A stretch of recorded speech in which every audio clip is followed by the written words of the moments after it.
Stop what you're doing right now because what you're about to hear could change how long you stay independent. If you think your tired, heavy, or numb legs are just part of getting older, you've been misled. Poor leg circulation is not just common, it is one of the most overlooked threats to your mobility, your balance, and your freedom. And here's the truth most people never hear. You can test your circulation in just 30 seconds and improve it almost immediately with the right movements. Circulation decline in the legs rarely begins with pain or a dramatic warning, and that is precisely what makes it dangerous.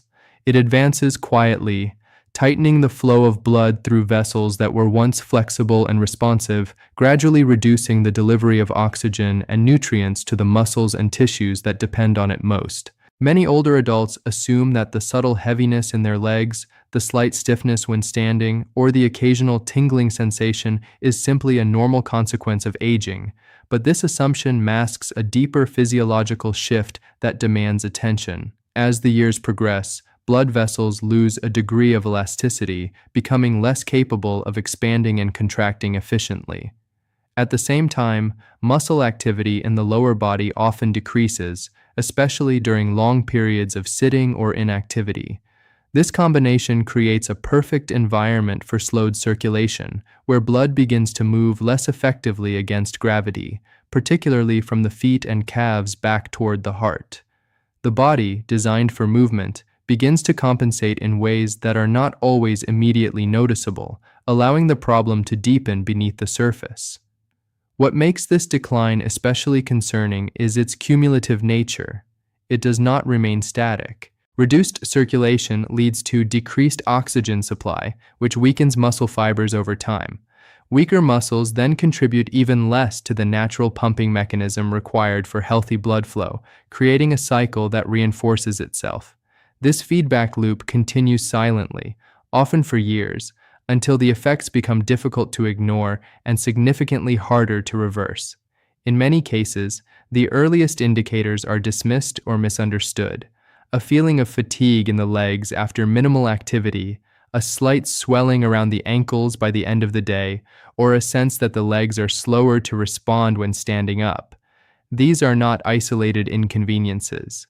They are functional signals from the body indicating that circulation is no longer operating at an optimal level. Ignoring these signals allows the underlying issue to progress, gradually eroding strength, coordination, and endurance. The misconception that circulation problems only affect individuals with severe medical conditions further contributes to delayed action. In reality, even relatively healthy individuals can experience a measurable decline in blood flow efficiency as part of the aging process. This does not mean the outcome is inevitable or irreversible. It means the condition requires awareness and proactive management before it reaches a critical stage. Another critical factor is the role of gravity. Blood must travel upward from the lower extremities, and this process depends heavily on muscular contractions, particularly in the calves. When these muscles are not regularly engaged, blood can begin to pool in the lower legs, increasing pressure within the veins and further slowing circulation. Over time, this can contribute to discomfort, visible swelling, and a growing sense of heaviness that limits movement and confidence. It is important to understand that circulation decline is not merely a localized issue confined to the legs. It affects the entire system. When blood flow is compromised in one area, overall efficiency decreases, placing additional strain on the cardiovascular system. The legs, being the farthest point from the heart, often reveal the earliest signs, serving as a warning system for broader changes occurring within the body. Recognizing the silent and progressive nature of this condition shifts the perspective from passive acceptance to informed action. Circulation is dynamic and responsive, capable of improvement when the right stimuli are applied consistently. The key lies in identifying the early stages, understanding the mechanisms involved, and addressing them with deliberate, targeted movement before the decline advances further.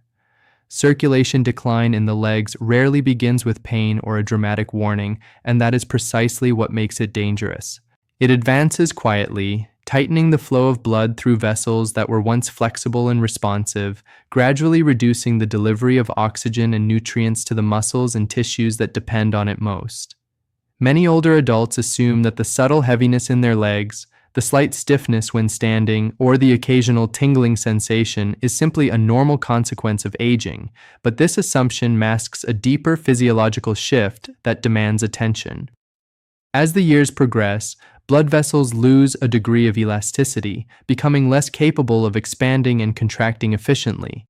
At the same time, muscle activity in the lower body often decreases, especially during long periods of sitting or inactivity. This combination creates a perfect environment for slowed circulation, where blood begins to move less effectively against gravity, particularly from the feet and calves back toward the heart. The body, designed for movement, begins to compensate in ways that are not always immediately noticeable, allowing the problem to deepen beneath the surface. What makes this decline especially concerning is its cumulative nature. It does not remain static. Reduced circulation leads to decreased oxygen supply, which weakens muscle fibers over time. Weaker muscles then contribute even less to the natural pumping mechanism required for healthy blood flow, creating a cycle that reinforces itself.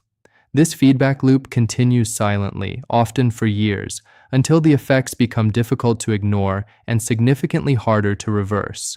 In many cases, the earliest indicators are dismissed or misunderstood. A feeling of fatigue in the legs after minimal activity, a slight swelling around the ankles by the end of the day, or a sense that the legs are slower to respond when standing up. These are not isolated inconveniences. They are functional signals from the body indicating that circulation is no longer operating at an optimal level. Ignoring these signals allows the underlying issue to progress, gradually eroding strength, coordination, and endurance. The misconception that circulation problems only affect individuals with severe medical conditions further contributes to delayed action. In reality, even relatively healthy individuals can experience a measurable decline in blood flow efficiency as part of the aging process. This does not mean the outcome is inevitable or irreversible. It means the condition requires awareness and proactive management before it reaches a critical stage. Another critical factor is the role of gravity. Blood must travel upward from the lower extremities, and this process depends heavily on muscular contractions, particularly in the calves. When these muscles are not regularly engaged, blood can begin to pool in the lower legs, increasing pressure within the veins and further slowing circulation. Over time, this can contribute to discomfort, visible swelling, and a growing sense of heaviness that limits movement and confidence. It is important to understand that circulation decline is not merely a localized issue confined to the legs. It affects the entire system. When blood flow is compromised in one area, overall efficiency decreases, placing additional strain on the cardiovascular system. The legs, being the farthest point from the heart, often reveal the earliest signs, serving as a warning system for broader changes occurring within the body. Recognizing the silent and progressive nature of this condition shifts the perspective from passive acceptance to informed action. Circulation is dynamic and responsive, capable of improvement when the right stimuli are applied consistently. The key lies in identifying the early stages, understanding the mechanisms involved, and addressing them with deliberate, targeted movement before the decline advances further. The calf muscle plays a far more critical role in circulation than most people realize, functioning as a powerful mechanical pump that actively supports the return of blood from the lower legs back to the heart.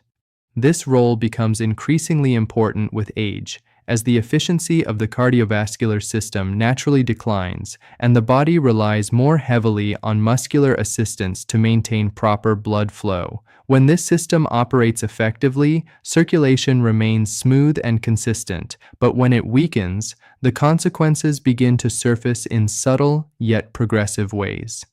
Each time the calf muscles contract, they compress the deep veins within the lower leg, pushing blood upward against gravity. Small one-way valves inside these veins prevent backflow, ensuring that blood continues moving in the correct direction. This coordinated process is essential for preventing blood from pooling in the feet and ankles. When the calf muscles are strong and regularly activated, this pumping action works efficiently, maintaining healthy circulation and reducing pressure within the veins. However, when these muscles are underused or weakened, the entire mechanism begins to lose effectiveness. Prolonged sitting, reduced physical activity, and limited ankle movement all contribute to a decline in calf muscle engagement. As contraction strength decreases, less force is applied to the veins, and blood begins to move more slowly. Over time, this leads to accumulation in the lower extremities, creating a sensation of heaviness and fatigue that many mistakenly attribute to normal aging. This decline is not merely a matter of comfort. Reduced efficiency in the calf pump directly impacts oxygen delivery to the surrounding tissues. Muscles, nerves, and skin depend on a steady supply of oxygen-rich blood to function properly. When circulation slows, these tissues receive less nourishment, leading to decreased performance, slower recovery, and an increased likelihood of discomfort or instability during movement. The visual and physical signs often develop gradually. Swelling around the ankles, tightness in the lower legs, and a noticeable decrease in muscle tone are common indicators that the calf pump is no longer operating at full capacity. In more advanced stages, individuals may experience cramping, particularly at night, as well as a persistent feeling of stiffness that limits mobility. These changes reflect not only muscular decline, but also the reduced ability of the vascular system to regulate fluid balance effectively. Gravity remains a constant challenge in this process. Blood in the lower body must travel upward to return to the heart, and without strong muscular assistance, this becomes increasingly difficult. The calf muscles serve as the primary force counteracting this downward pull. When they are inactive, even for relatively short periods, circulation slows noticeably.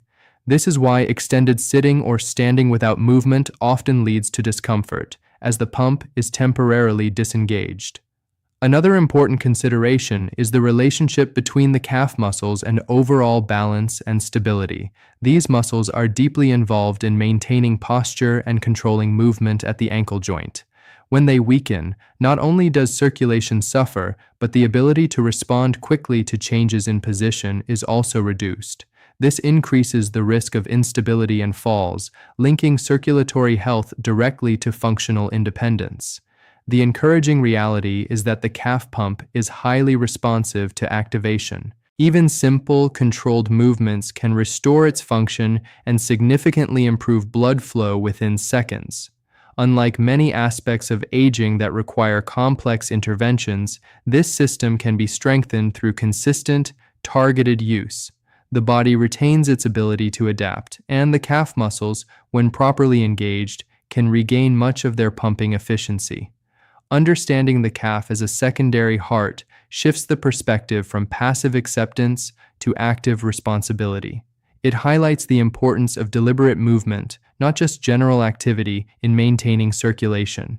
By recognizing its role and ensuring it is regularly activated, it becomes possible to support the entire circulatory system more effectively, preserving both comfort and capability over time. Early warning signs of reduced leg circulation are often subtle, easily dismissed, and dangerously underestimated, yet they provide some of the most valuable opportunities for intervention before more serious limitations develop. The body communicates changes in function long before structural damage or severe symptoms appear, but these signals are frequently misinterpreted as harmless discomforts or inevitable consequences of aging. This misunderstanding allows a manageable condition to progress unchecked, gradually affecting mobility, strength, and overall quality of life. One of the most common early indicators is a persistent sensation of coldness in the feet, even in environments where warmth should be sufficient. This occurs when blood flow to the extremities becomes less efficient, reducing the delivery of heat along with oxygen and nutrients. While it may seem minor, this change reflects a measurable decline in circulatory performance. Over time, consistently reduced warmth can signal that blood is no longer reaching the smallest vessels with the same effectiveness as before, Tingling or a mild pins and needles sensation is another frequently overlooked sign. This feeling is often attributed to temporary pressure on nerves or awkward positioning, but when it appears regularly, it suggests that nerve tissues are not receiving adequate oxygen due to compromised blood flow. Nerves are highly sensitive to changes in circulation, and even slight reductions can alter their function, leading to these noticeable sensations. Muscle cramps, particularly during the night, represent a more direct response to insufficient circulation. When muscles do not receive enough oxygen, they become more prone to sudden, involuntary contractions. These cramps are not random occurrences. They are physiological responses to an imbalance between demand and supply within the muscle tissue. Repeated episodes indicate that the underlying issue is persistent rather than occasional. A feeling of heaviness in the legs, especially after standing or sitting for extended periods, is another key signal. This sensation often results from blood pooling in the lower extremities due to inadequate upward flow. The veins experience increased pressure, and fluid may begin to accumulate in surrounding tissues, contributing to a sense of fullness or fatigue.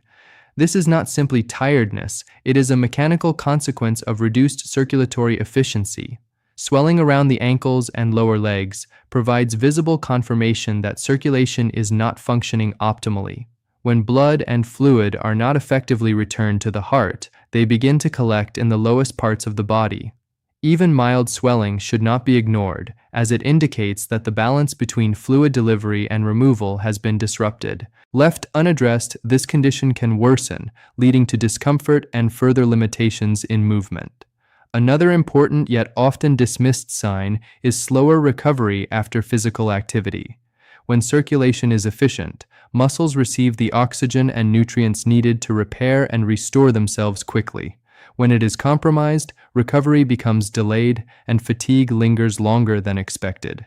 This change can gradually reduce confidence in movement, leading individuals to become less active, which in turn exacerbates the underlying problem.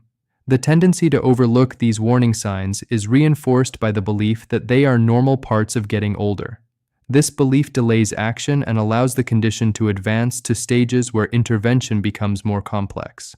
In reality, these early symptoms are not endpoints.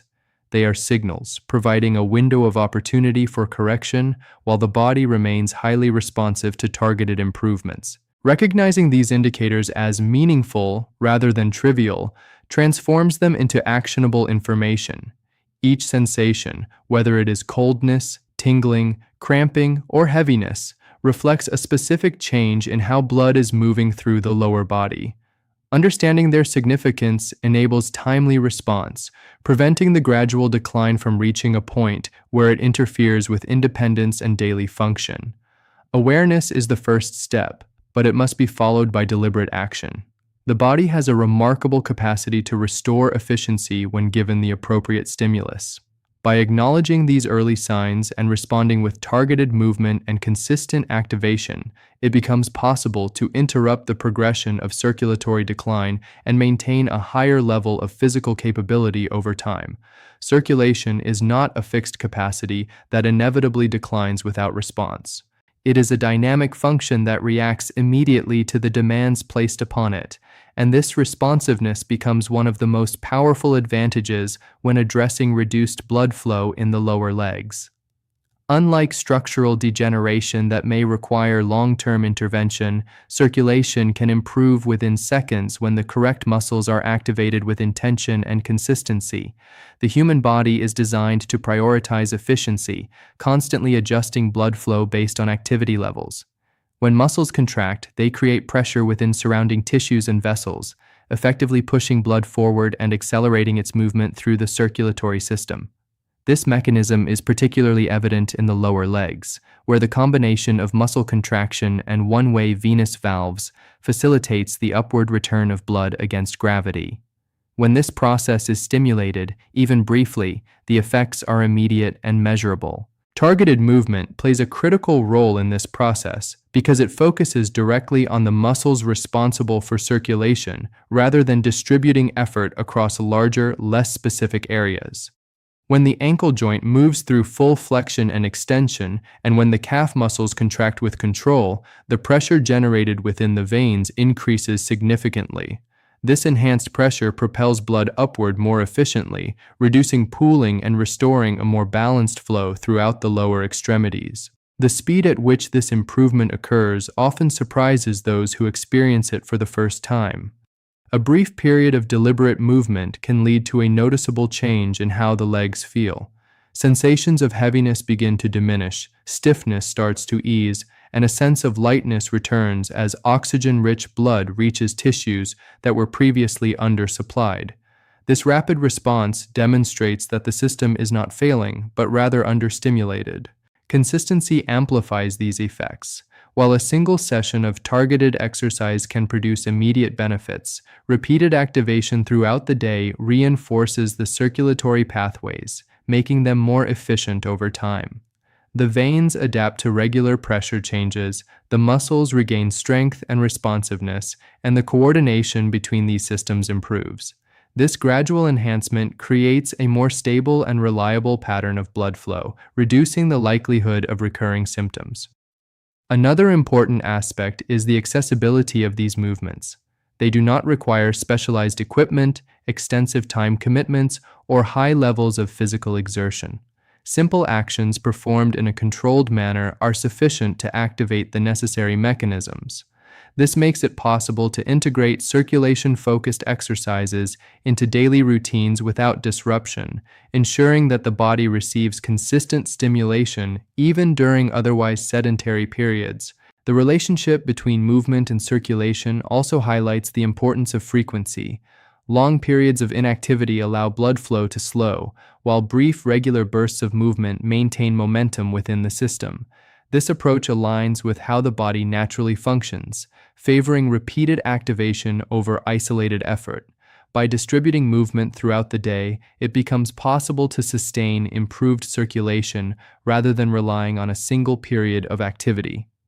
The adaptability of the circulatory system extends beyond immediate effects. Over time, consistent targeted movement can lead to structural improvements, including better vessel elasticity and enhanced muscle tone. These changes further support efficient blood flow, creating a reinforcing cycle where improved circulation leads to stronger muscles, which in turn promote even better circulation. Understanding that circulation can be influenced so quickly and effectively shifts the focus from limitation to opportunity. It removes the perception that declining blood flow is an unavoidable consequence of aging and replaces it with a practical, actionable strategy. The body retains its ability to respond, and when given the correct stimulus, it begins to restore function almost instantly. This capacity for rapid improvement underscores the importance of deliberate action. Waiting for symptoms to worsen is unnecessary when the solution lies in simple, targeted engagement. By activating the right muscles at the right time, circulation can be supported continuously, preserving comfort, strength, and the ability to move with confidence throughout daily life. Small daily actions carry a level of influence over physical independence that is often underestimated, yet they represent one of the most decisive factors in determining how the body functions over time. The difference between maintaining mobility and gradually losing it is rarely defined by a single event. It is shaped by repeated patterns, by what is done consistently or neglected entirely, and by how effectively the body systems are supported on a daily basis. Circulation in the lower legs responds directly to these patterns. When movement is frequent and purposeful, blood continues to flow efficiently, delivering oxygen and nutrients while removing waste products that would otherwise accumulate. When movement is absent or insufficient, this process slows and the effects begin to build. What starts as mild stiffness or occasional fatigue can evolve into persistent weakness, reduced coordination, and a growing dependence on support for basic activities. The significance of small actions lies in their cumulative effect. A single set of movements may seem minor in isolation, but when repeated throughout the day and sustained over weeks and months, it creates measurable changes in muscle strength, vascular function, and overall endurance. These improvements do not occur suddenly. They develop gradually, reinforcing the body's ability to perform essential tasks such as standing, walking, and maintaining balance without strain. One of the most critical outcomes of consistent daily movement is the preservation of muscle responsiveness. Muscles that are regularly activated remain engaged and capable, while those that are neglected begin to lose their ability to contract effectively. This loss of responsiveness directly impacts circulation, as the pumping action required to move blood through the lower body becomes weaker. By maintaining even a modest level of activation each day, this decline can be slowed or prevented, supporting both strength and blood flow simultaneously. Balance and stability are also closely tied to these daily habits. The lower legs play a central role in maintaining posture and adjusting to changes in position. When circulation is supported and muscles remain active, the body responds more quickly and accurately to shifts in weight or direction. This reduces the likelihood of missteps and falls, which are among the most significant threats to independence in later years. Preventing such incidents is not solely a matter of caution. It is a matter of maintaining the physical capacity to react effectively. Another important consideration is the psychological impact of consistent capability. When movement feels controlled and reliable, confidence increases. This confidence encourages continued activity, creating a positive cycle where movement supports circulation and improved circulation supports further movement. In contrast, when the body feels kamzor or unsteady, activity is often reduced, leading to further decline. Small daily actions help maintain this upward cycle, reinforcing both physical and mental resilience. The accessibility of these actions makes them particularly valuable. They do not require extensive time, specialized environments, or high levels of exertion. Simple, targeted movements performed regularly are sufficient to stimulate the necessary physiological responses. This allows individuals to integrate them seamlessly into daily routines, ensuring that circulation and muscle function are supported without disruption to normal activities. Consistency remains the defining factor. Occasional effort cannot replace regular engagement. The body adapts to what it experiences most frequently, and it is this repeated exposure that drives lasting change. By committing to small, manageable actions each day, it becomes possible to influence long-term outcomes in a meaningful way, preserving mobility and reducing the risk of future limitations. The broader implication is clear. Independence is not maintained by chance. It is built through deliberate, ongoing effort that supports the body's essential systems. Circulation, strength, and stability are interconnected, and each depends on consistent activation to remain effective.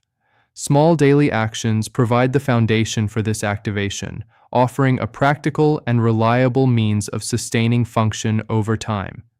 Recognizing the power of these actions shifts the focus from reactive measures to proactive control. Rather than waiting for decline to become evident, it becomes possible to shape the trajectory in advance, maintaining a higher level of capability and reducing the likelihood of significant impairment. The path to continued independence is not defined by intensity or complexity. It is defined by consistency, intention, and the decision to act each day in support of the body's long-term function,